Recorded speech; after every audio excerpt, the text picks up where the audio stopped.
मुठे वाडगावचे सरपंच सागर मुठे यांनी सरपंच पदाचा 5 वर्षांचा कार्यकाळ पूर्ण केला। यानिमित्त मुठे वाडगावातील ग्रामस्थांनी लाडू पेढे भरवत आनंद व्यक्त केला। श्रीरामपूर तालुक्यातील मुठे वाडगावचे सरपंच सागर मुठे वडिलांच्या जमिनीचे शिवरस्त्याचे अतिक्रमण या मुद्द्यावर नाशिक आयुक्त अजय मोरे यांनी 21 जानेवारी 2026 रोजी अपात्र केले। या निकालाविरोधात सरपंच सागर मुठे यांनी 23 जानेवारी रोजी संभाजीनगर येथे उच्च न्यायालयात स्थगिती अर्ज दाखल केला होता।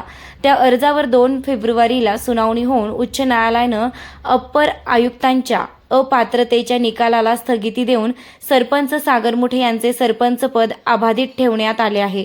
त्यांनी पुन्हा सरपंच पदाचा पदभार स्वीकारला। आज सरपंच सागर मुठे यांनी सरपंच पदाचा 5 वर्षाचा कार्यकाळ पूर्ण केला। यानिमित्त आज विशेष ग्रामसभा बोलावून संबंधित ग्रामपंचायतच्या सदस्यांचे सत्कार केले व यावेळी सर्व ग्रामस्थांना लाडू पेढे वाटप करण्यात आले। दरम्यान सरपंच सागर मुठे यांनी जोरदार भाषण करून मी पुन्हा येईल अशी घोषणा दिली। सरपंच सागर मुठे यांच्या घोषणेला मुठेवाड गावातील नागरिकांनी भरभरून प्रतिसाद दिला। 10 तारखेपासून ग्रामपंचायतवर प्रशासक राज येणार आहे, त्यामुळे आजच्या ग्रामसभेला विशेष महत्त्व आलं होतं। सरपंच सागर मुठेंसह इतर ग्रामस्थांनी ग्रामसभेमध्ये मनोगत व्यक्त केलं। सरपंच सदस्यांना विकास कामे करून न देणे, त्यांना कोणत्या ना कोणत्या कारणानं अपात्र करणे अशा लोकांना मुठे गावचे नागरिक स्वीकारणार नाही असा ठाम निर्धार यावेळी नागरिकांनी केलाय। चालू ठेवला त्यांना मी सर्व माझ्या वतीने किंवा गावच्या वतीने सर्वांना शुभेच्छा देतो आणि इथून पुढे बी त्यांना संत तुळशीराम महाराजांच्या कृपेने सद्बुद्धी मिळो आणि गावचा विकास त्यांच्या हातून कार्य घडत राहो हीच अपेक्षा करतो। आणि आपण माग उपोषणाला जो बसलो होतो हा पूर्ण गावाचा विषय, हा विशिष्ट समाजाचा विषय नाही किंवा अल्पसंख्याक समाजाचा आहे किंवा काही हा फक्त SC STचा विषय असा काही नाही। पूर्ण गाव अतिक्रमणात आहे आणि या गावाने पूर्णपणे साथ दिली पाहिजे। मला याच बरोबर आहे की नाही का विशिष्ट लोकांनी फक्त अतिक्रमणात आहे। आता हे गाव जोपर्यंत वसले 4 पिढ्यापासून म्हणजे पूर्ण समाज, भोंडके समाज आहे, रुपटक्के समाज आहे, मोठे समाज आहे, हा तेव्हाच आलेला आहे आणि तेव्हापासूनच या गावात बरोबर आहे। त्यामुळे हा पूर्ण गावाचा विषय आहे अतिक्रमणाचा। गावठाणमधला गायरमधला याला पूर्ण गावाने सहमती दिली पाहिजे, साथ दिली पाहिजे।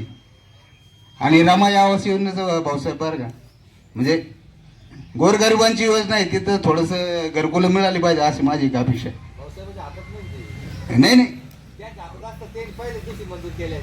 नाही तेच पण मग थोडं पाठपुरावा करा अशी माझी फक्त अपेक्षा आहे, बाकी काय नाही। एवढं बोलून मी धन्यवाद देतो। नमस्कार, जय भीम। नाही दिली सत्य खरं आहे बाकी बाबासमोर बोलतो खरं आहे बरं का। 5 वर्ष आम्ही तेच बोलतो, आम्हाला हे द्या बा, 1 गुण टाका ना आम्हाला द्या आहे की नाही। आता आम्ही तरकश कंपनी आहे, लंड कंपनी आहे, वंगे कंपनी, बरेचशी कंपनी बरं का वनीकरणामध्ये राहणार बरं का।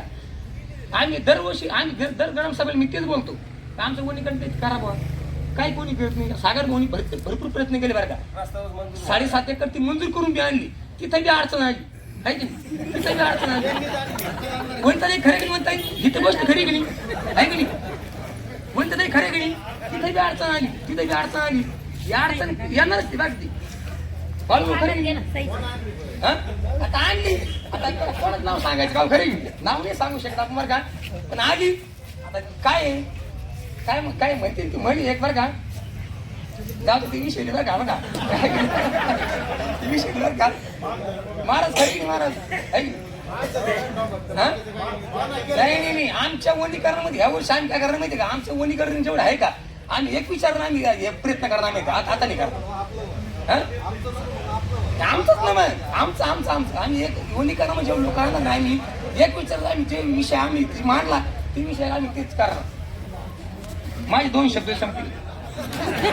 आतापर्यंत आपण ज्या ग्रामसभा पाहिल्या अनुभवल्या त्या कुठल्याही ग्रामसभेत मला असं बोलण्याची इच्छा झाली नाही, तर तिला बोलून देत गेलं। सगळ्या ग्रामसभा झाल्या त्या फक्त भांडणं करण्यासाठी झाल्या असं म्हणावं लागेल।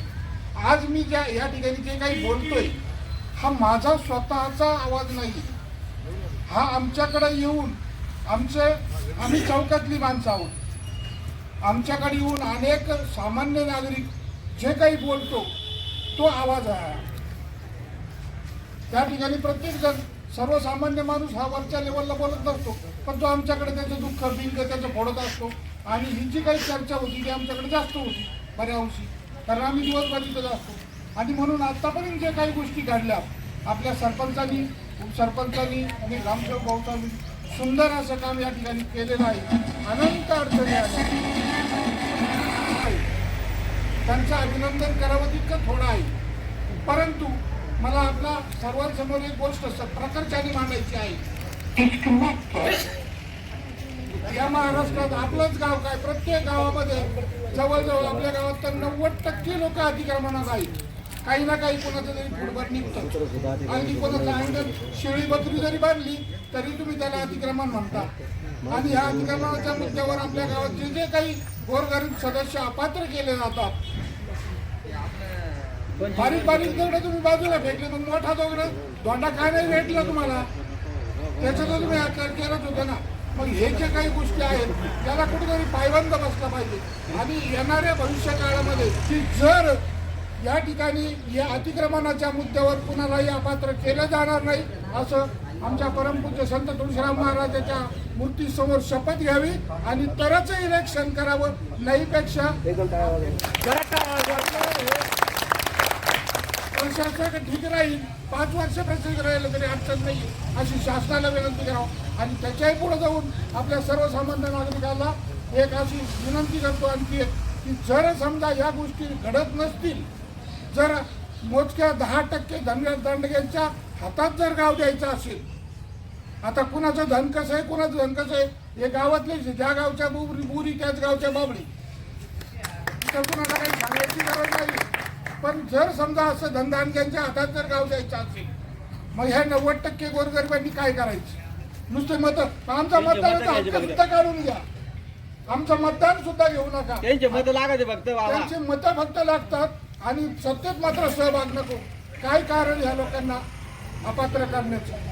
पण करायचं संपूर्ण बॉडी अपात्र करायची होती. या गोष्टी कुठेतरी थांबल्या पाहिजे. आणि ह्या शपथ घेऊन नाही कुठं इथं जरी समजा तुम्ही अधिकारी वर्ग राजकीय पातळीवर दबाव आणून आपलंसं करू शकता, न्यायालयामध्ये काही खोटं नाटक करू शकता, परंतु ह्या न्यायालयामध्ये तुमचं कुठलंही खोटं टाकणार नाही. हे न्यायालय, हे वरचं न्यायालय आहे, याच्यामध्ये कुठलंही खोटं नाटक घडणार नाही. म्हणून यापुढे एवढंच एक विनंती आहे, पहिली शपथ कुठलाही उमेदवार असू इथे घ्यायची आणि तर अर्ज भरायचा. नाहीपेक्षा सर्व नागरिकांना दुसरी एक विनंती आहे की जर अशा गोष्टी घडत नसतील तर आपल्याला नोटाचा पर्याय आहे. यापैकी एकही उमेदवार पात्र नाही, अशासाठी आपण नोटाचा वापर करू शकता. आणि म्हणून त्या प्रत्येकाने मतदान करताना एवढी एक गोष्ट माझी प्रकर्षाने तुम्हाला आठवण करून देतो की जर या गोष्टी घडल्या नाही तर आपण नोटाचंच बटन दाबायचं, असा सर्व एकमुखाने या ठिकाणी ठराव करावा. आणि या जे काही घडलेलं आहे 5 वर्षात, त्याला कुठेतरी पूर्ण विराम दिला पाहिजे. याच्या पूर्वी सुद्धा श्री संत तुळशीराम महाराजांच्या कृपा आशीर्वादाने आज 9/2/2026 रोजी माझ्या सरपंच काळाचे 5 वर्ष या ठिकाणी आज पूर्ण होत असल्या कारणाने आज आम्ही या ठिकाणी विशेष ग्रामसभा सर्व ग्रामस्थांचे आभार मानण्यासाठी या ठिकाणी आयोजित केली होती. या ग्रामसभेला आज होतो ना भविष्य मोठा या ठिकाणी प्रतिसाद या ठिकाणी आम्हाला आज मिळालेला आहे.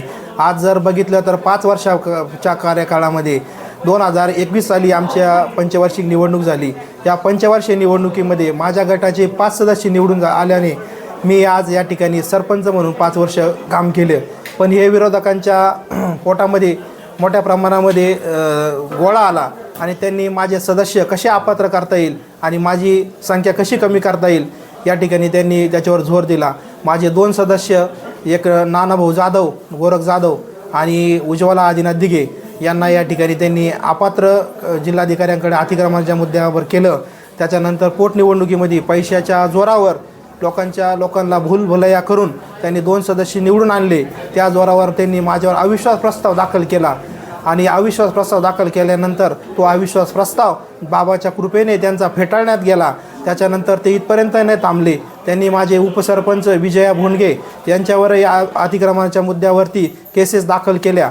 पण ही लढाई आम्ही इतक्या मोठ्या प्रमाणामध्ये लढलो आणि ती शेवटी आम्ही जिंकलो पण आहोत. आम्ही या ठिकाणी उच्च न्यायालय पासून कलेक्टरपासून उच्च न्यायालय ते सुप्रीम कोर्टापर्यंत श्री बोंडगे यांची या ठिकाणी आम्ही लढाई लढवलो आणि त्याच्यामध्ये आमचा विजय या ठिकाणी झालेला आहे. त्याच्यानंतर हे विरोधक इथपर्यंत न थांबले का यांनी काही करताना सरपंच म्हणजे माझं पद जात नसल्याकारणाने त्यांनी माझ्यावरती शिवरस्त्याची खोटे केसेस दाखल केल्या आणि मला खोट्या केसेसमध्ये या ठिकाणी जिल्ह्यातील राजकीय मंत्र्याचा दबाव वापरून या ठिकाणी मला अपात्र ठरवलं. पण संभाजीनगर उच्च न्यायालयाने नाशिक आयुक्त यांच्या निकालाला ताबडतोब स्थगिती देत मी या ठिकाणी सरपंच पदावरती पुन्हा या ठिकाणी विराजमान झालो आणि या गावामध्ये 5 वर्षाच्या कार्यकाळामध्ये चांगला विकास काम करण्याची मला संधी मिळाली. या 5 वर्षाच्या कार्यकाळामध्ये या गावाला माझ्या कार्यकाळामध्ये आम्ही सुंदर असे पुरस्कार या ठिकाणी मिळवून दिले. मी सर्वप्रथम या ठिकाणी सुंदरगाव आर पाटील सुंदरगाव पुरस्कार या गावाला आपण या सर्व ग्रामस्थांच्या मदतीने या ठिकाणी मिळवून दिला. त्याचप्रमाणे केंद्र सरकारचा पंडित दीनदयाल उपाध्याय पुरस्कार हे महाराष्ट्र राज्यातल्या 17 ग्रामपंचायतीला मिळाला. त्यामध्ये अहमदनगर जिल्ह्यातील 2 ग्रामपंचायतीला, एक लोणी बुद्रुक आणि मुठेवडगाव अशा 2 ग्रामपंचायतीला आम्ही या ठिकाणी मिळाला. त्यामध्ये मुठेवडगावचं नाव येतं. त्या मुठेवडगाव गावाला आपण पंडित दीनदयाल उपाध्याय हाही पुरस्कार या ठिकाणी मिळवून दिला. आणि त्याचप्रमाणे संत गाडगेबाबा पुरस्कार असेल किंवा तंटामुक्त पुरस्कार असेल, महाआवाज पुरस्कार असेल. मुठेवडगाव ग्रामपंचायत ही तालुक्यातील अशी एकमेव ग्रामपंचायत आहे की या ग्रामपंचायतीमध्ये सर्वात जास्त घरकुलं आम्ही या ठिकाणी मंजूर करून आणू शकलो आणि सर्वसामान्य गोरगरिबांच्या कुटुंबाला एक मदतीचा हात या घरकुलाच्या माध्यमातून या ठिकाणी लाभलेला आहे. आज जर बघितलं मुठेवडगाव गावामध्ये एक छोटंसं गाव आहे, पण गावामध्ये पूर्ण घरकुलाचे कामं या ठिकाणी सुंदर असे कामं गोरगरीब कुटुंबाचे या ठिकाणी चालू झालेले आहेत. आज गोरगरीब कुटुंबांना सुंदर त्यांच्या स्वप्नातलं घर आमच्या या सर्वांच्या प्रयत्नातून या ठिकाणी मिळणार आहे. या पंचवार्षिक निवडणुकीमध्ये सर्व ग्रामस्थांनी मोठ्या प्रमाणामध्ये आमच्यावर या ठिकाणी प्रेम केलं. त्याबद्दल आम्ही आज या ठिकाणी ग्रामसभा आयोजित केली होती. या ग्रामसभेमध्ये आम्ही सर्व ग्रामस्थांचे आभार या ठिकाणी व्यक्त केलेले आहेत आणि सर्व ग्रामपंचायत सदस्यांचा या ठिकाणी सत्कार पण आम्ही या ठिकाणी केलेला आहे.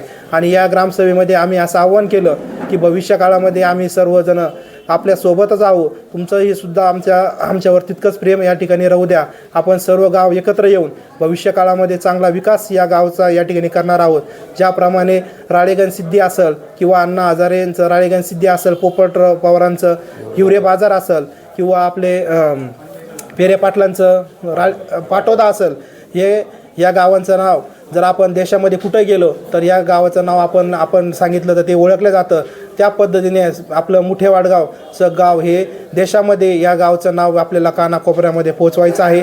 तरी सर्व ग्रामस्थांनी या कामासाठी भविष्यकाळामध्ये आम्हाला साथ द्यावी असं या ठिकाणी आवाहन करतो आणि या ठिकाणी माझे 2 शब्द संपवतो. श्री संत तुळशीराम महाराज की जय.